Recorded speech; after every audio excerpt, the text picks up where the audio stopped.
German soldiers had orders to shoot anybody who tripped, fell, or just lay down to take a rest.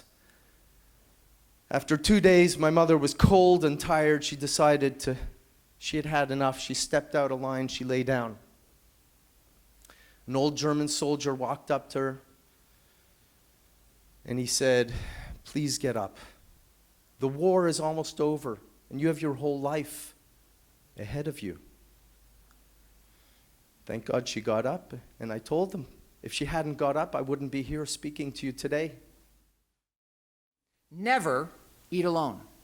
We have been breaking bread and drinking wine with people over tables for 2,000 plus years for a good reason. You can't have a dinner with someone, a meal with someone, and not get to know what their goals, dreams, desires, kids, etc. are. Stop having meetings and dialogues and negotiations and have a true conversation. My father always wanted a boy in the family, and he never really had a boy, so I ended up being the boy he never had. So I spent a lot of time with Dad outside. He kind of took care of everything on the outside, and Mom took care of everything on the inside. It was very organized. So I was driving by the time I was 10, stick shift, doing donuts in the backyard with the beetle bugs that we had, and running chainsaws and welding and holding things and building fences, you name it, I was doing it.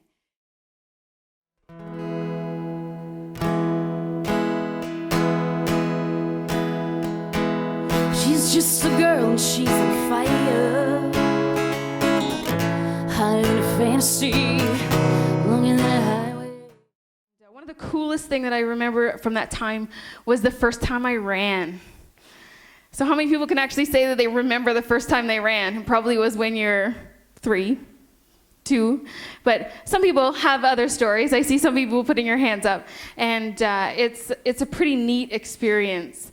I remember, I tell people it felt like I was a baby horse or giraffe with long gangly legs and not quite sure how to move them. And when I talked to my mom, she's like, "Yeah, that's exactly what you look like."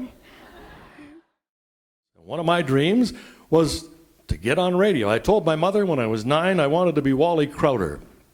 Anybody remember 1010 CFRB, Wally Crowder? He was the morning guy. Well, at the age of 19, I had the morning show in Woodstock, Ontario. And anybody remember 1340 on your dial, CKOX? And then in a very short time, I thought it was a long time then, 18 months later, I arrived in Wingham, where they had television. And in a town of 2,500, at the age of 20, I was on the air on radio and on television, and what a wonderful experience it was. And I see the canoe very close by, and it's calling me. "Steph, come to me. Hold on to me. Front, back, side, just hold on." And I say, "I'm okay. You don't have to stay so close." And the canoe says, "That's okay, ma'am. We stay with the person that's last."